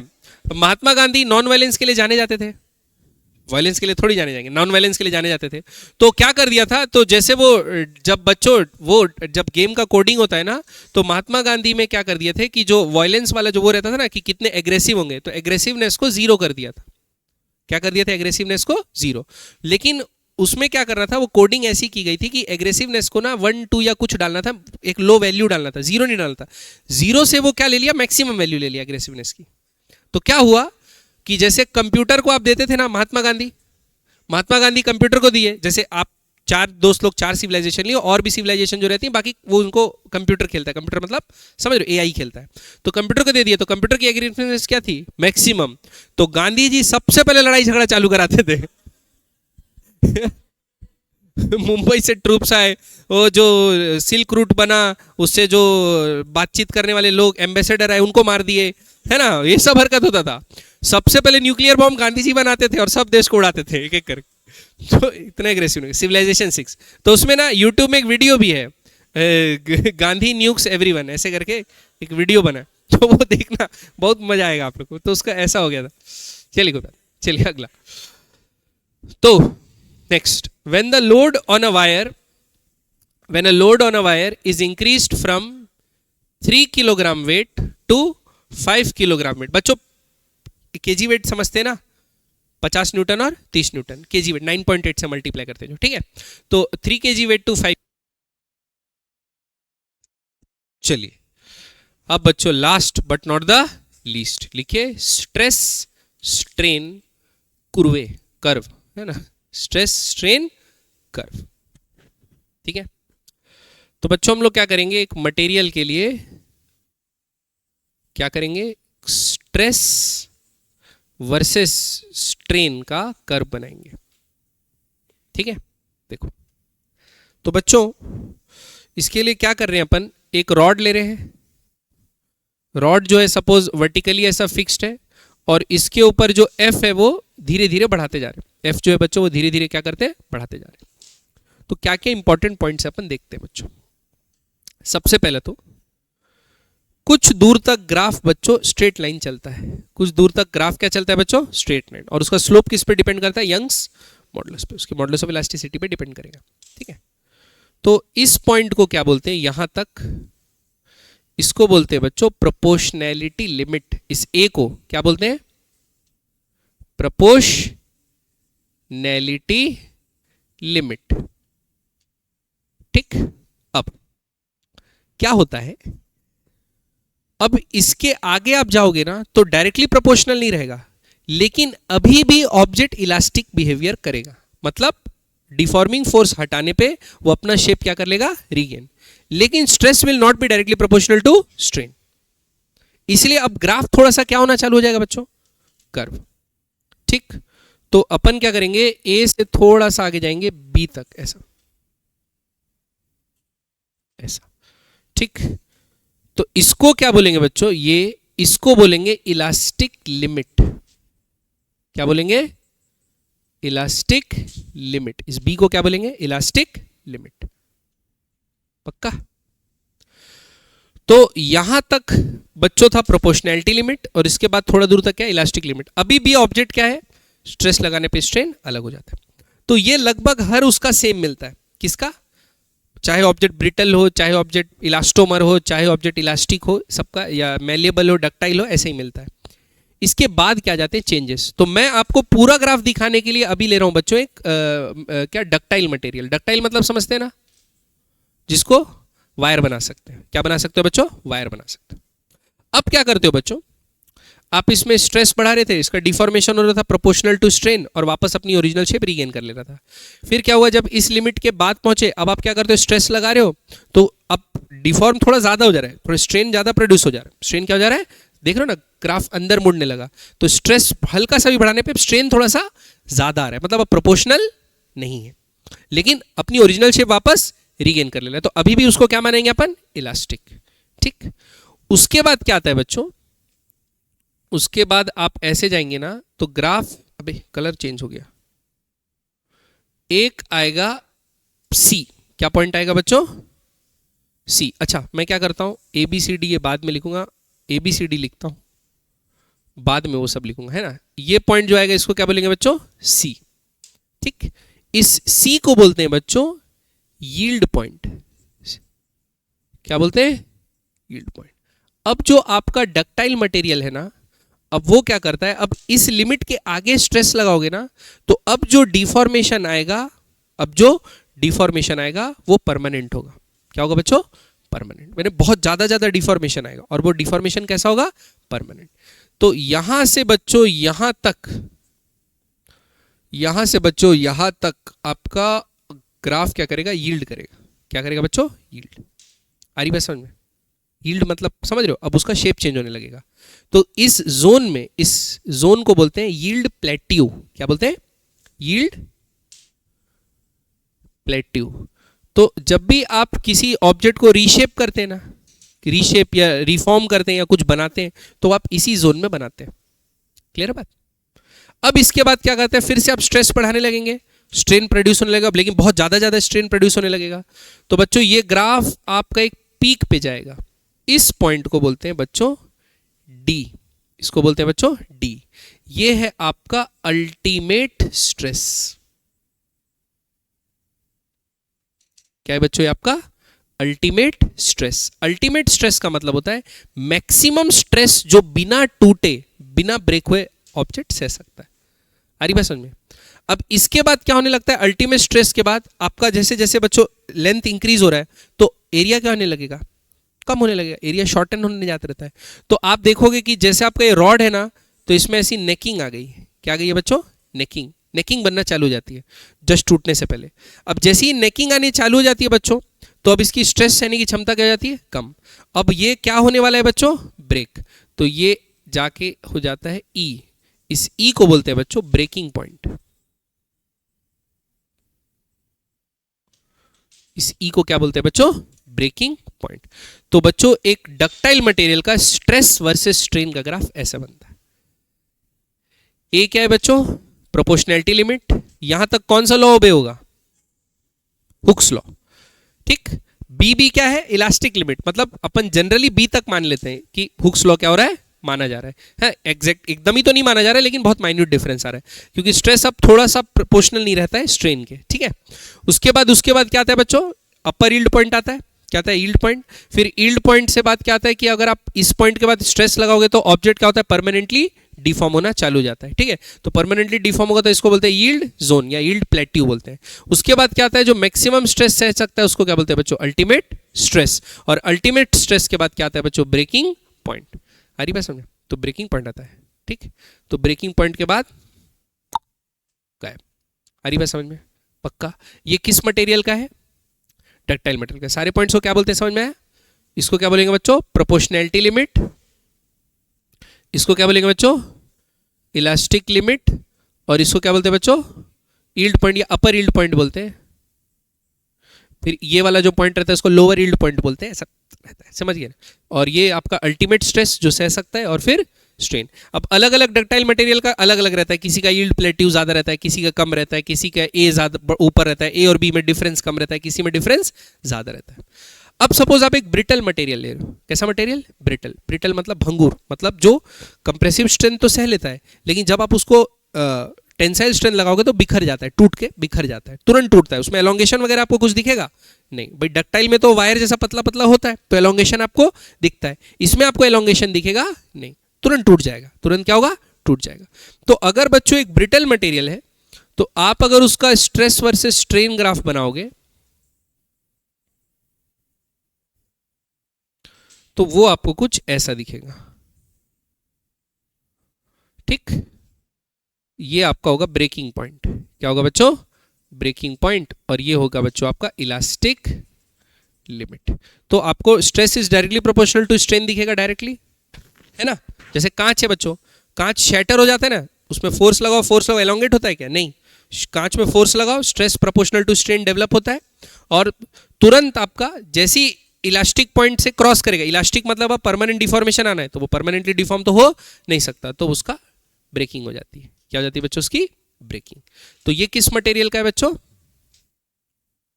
Brittle material. क्लियर है? तो ये तुरंत प्रोपोर्शनैलिटी लिमिट या इलास्टिक लिमिट के बाद टूट जाता है, ठीक है? याद रहेगा बच्चों? पक्का? क्लियर है? तो ये हो गया आपके क्या, इलास्टिक और प्लास्टिक ऑब्जेक्ट, ठीक है? तो बच्चों याद रखना, एक रबर बैंड से ज्यादा इलास्टिक कौन है? लोहा। क्यों? क्योंकि लोहा में स्ट्रेस बहुत ज्यादा लगाना पड़ता है, तब उसमें डिफॉर्मेशन होता है, और वो जैसी फोर्स हटाते हो अपना ओरिजिनल शेप क्या कर लेता है? रीगेन। तो वो बहुत दूर तक प्रोपोर्शनैलिटी लिमिट बना के रखेगा, तो वो बहुत दूर तक इलास्टिक रहेगा। बहुत दूर तक क्या रहेगा? इलास्टिक। लेकिन अगर आपका कोई प्लास्टिक ऑब्जेक्ट है या आपका कोई रबर बैंड है, तो रबर बैंड में तो हल्का सा स्ट्रेस लगाओगे तो डिफॉर्मेशन आना क्या हो जाता है? चालू। और डिफॉर्मेशन वापस अपना ओरिजिनल शेप रीगेन कर पाता नहीं, तो इसीलिए वो क्या होता है? कम elastic as compare to steel या आयरन, ठीक है?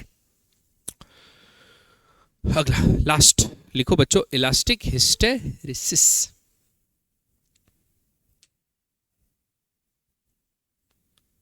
क्या लिखे बच्चों? इलास्टिसिस। तो बच्चों ये ग्राफ अपन बनाते हैं बच्चों लोडिंग एंड अनलोडिंग, इस पे बेस्ड अपन ग्राफ बनाते हैं, लोडिंग और अनलोडिंग के, ठीक है? लोडिंग और अनलोडिंग का ग्राफ, ठीक है? अब इस हिस्टेरिसिस को अपन पढ़ते जनरली अपन मैग्नेटिज्म में पढ़ते हैं बच्चों, जब एक ऑब्जेक्ट को मैग्नेटाइज और डीमैग्नेटाइज करते हैं तब के लिए पढ़ते हैं, लेकिन अभी हम लोग इसका भी हिस्टेरिसिस पढ़ लेते हैं। सपोज आप धीरे धीरे लोड लगाने लगे। क्या लगाने लगे बच्चों? लोड। किस में? एक रबर बैंड में या जिस चीज में भी आप लगा रहे हो इलास्टिक प्रॉपर्टी में, तो उसका क्या होगा बच्चों? डिफॉर्मेशन चालू होगा। तो डिफॉर्म होके ऐसा डिफॉर्म, क्या हुआ बच्चों? डिफॉर्म, ठीक? अब अनलोडिंग करना चालू किए तो वापस क्या होगा? रिफॉर्म होगा। तो रिफॉर्म होके ऐसा आ गया। तो ऐसा बच्चों आपको एक स्ट्रेस वर्सेस स्ट्रेन का ग्राफ मिलेगा। भाई स्ट्रेस जीरो था, स्ट्रेस बढ़ा है, स्ट्रेन प्रोड्यूस हुआ, स्ट्रेन प्रोड्यूस हुआ, एक मैक्सिमम स्ट्रेन जो प्रोड्यूस कर सकते हैं बिना टूटे। फिर उसके बाद अनलोडिंग करना चालू किया, तो अनलोडिंग किए तो स्ट्रेस कम हो रहा है, तो स्ट्रेन भी कम हो रहा है, वापस से ओरिजिनल शेप में आ गया। आ रही बात समझ में? तो इसको क्या बोलते हैं? स्ट्रेस वर्सेस स्ट्रेन का जो ग्राफ बनता है लोडिंग का और अनलोडिंग का, इसको बोलते हैं बच्चों हिस्टेरिसिस ग्राफ, ठीक है? अब इसके बारे में कुछ इंपॉर्टेंट पॉइंट्स लिख लीजिए, मैं आपको बता देता हूं,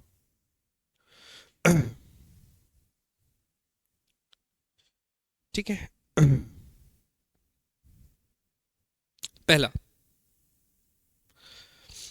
लिखिए, stress area under stress strain curve, area under stress strain curve, मतलब ये वाला एरिया बच्चों, कौन सा एरिया? ये वाला area under stress strain curve is known as hysteresis loop, is known as hysteresis loop, is known as hysteresis loop, and it is numerically equal to work done during loading and unloading, work done during loading and unloading.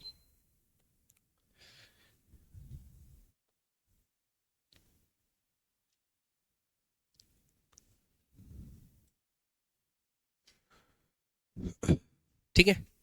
अब बच्चों आप बोलोगे कि हमको तो straight line मिलता था stress versus strain, ये क्यों टेढ़ा मेढ़ा मिल रहा है? तो बच्चों ये रियल टाइम में प्लॉट किया ग्राफ है। अगर सपोज आप क्या करते थे, जैसे स्ट्रेस लगाते हो, क्या लगाते हो? स्ट्रेस, तो सडनली स्ट्रेन प्रोड्यूस नहीं होता, एक डीले होता है। पहला क्या होता है? एक डीले। और दूसरा, आप स्ट्रेस हटा भी दोगे ना तुरंत, तो ऐसा नहीं होगा कि सडनली जीरो हो गया। स्ट्रेन को जीरो होने में क्या लगेगा? वापस डीले लगेगा। आ रही बात समझ में? तो स्ट्रेन परसिस्ट करता है, स्ट्रेस हटाने पे भी स्ट्रेन क्या करता है बच्चों? परसिस्ट करता है। तो समझ रहे हो, इसी कारण से आपको ग्राफ ऐसा कर, ठीक है। तो लिख लो, इसमें पहला पॉइंट लिखो, strain persists even when stress is removed.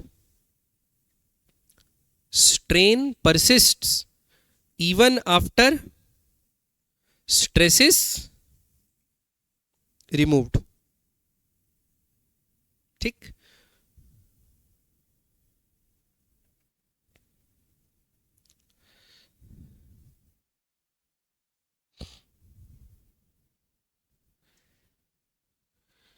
फिर लिखिए, steel is highly elastic material, steel is highly elastic material even more than rubber. Steel is highly elastic material even more than rubber. ठीक, लेकिन steel और rubber band में अंतर क्या है बच्चों? जैसे स्टील में स्ट्रेन प्रोड्यूस होना चालू हुआ ना, तो बहुत ही छोटे लिमिट तक वो इलास्टिक रहता है। ज्यादा स्ट्रेन प्रोड्यूस हो गया तो क्या हो जाता है स्टील? फिर तो ब्रेकिंग और वो सब यील्ड पॉइंट वो सब आ जाता है ना आगे, उसके बाद वो इलास्टिक रहता नहीं है। लेकिन रबर बैंड क्या रहता है? बहुत ज्यादा स्ट्रेन तक, उसमें स्ट्रेन मतलब change in length bye original length, बहुत ज्यादा स्ट्रेन तक वो इलास्टिक रहता है। इसी कारण से हमको लगता वो ज्यादा इलास्टिक है, लेकिन एक्चुअल मोर इलास्टिक कौन है? लेकिन बहुत कम रेंज ऑफ स्ट्रेन तक स्टील अपना इलास्टिसिटी मेंटेन करके रखता है। ठीक है, अब वो कम स्ट्रेन प्रोड्यूस करने के लिए भी बहुत ज्यादा फोर्स लगाना पड़ेगा। लेकिन रबर बैंड क्या करता है? बहुत ज्यादा स्ट्रेन रेंज तक भी अपनी इलास्टिक प्रॉपर्टी मेंटेन करके रखता है। ठीक है, तो रबर में लिखिए, rubber remains elastic, rubber remains elastic even for a strain in order of 1000।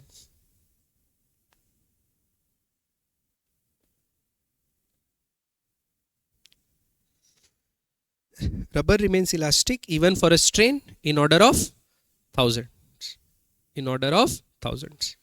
ठीक, अगला बहुत इंपॉर्टेंट पॉइंट लिखिए बच्चों, Young's modulus decreases with rise in temperature.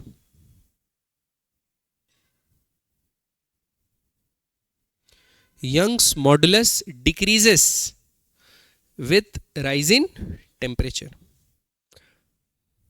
है ना बच्चों? भाई किसी चीज को गर्म करते हैं तो नरम हो जाती है ना, तो समझ रहे हो, फिर स्ट्रेस हल्का सा लगाने पे भी वो ज्यादा अच्छे से डिफॉर्म हो जाएगी। इसलिए यंग्स मॉडुलस क्या हो जाता है? टेम्परेचर के साथ घटता है। ठीक, दूसरा, Young's modulus is independent on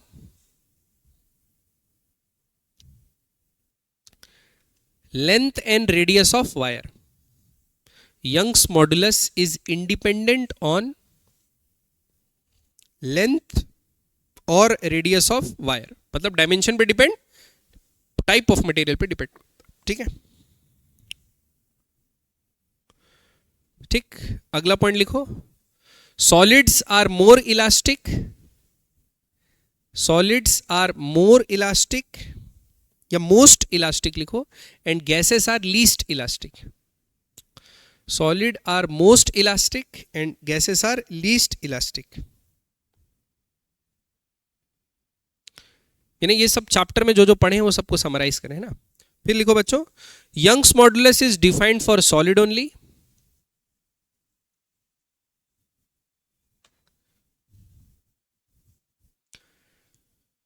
and increases,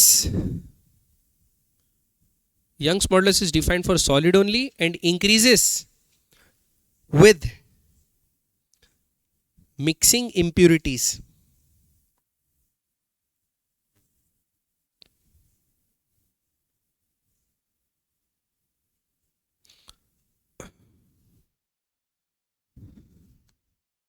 है ना। फिर लास्ट पॉइंट लिख दो, जो अपन इससे पहले वाला स्ट्रेस स्ट्रेन कर्व बनाए थे, स्ट्रेट लाइन वाला प्रोपोर्शनैलिटी लिमिट तक, उसके लिए लिख लीजिए area under stress strain curve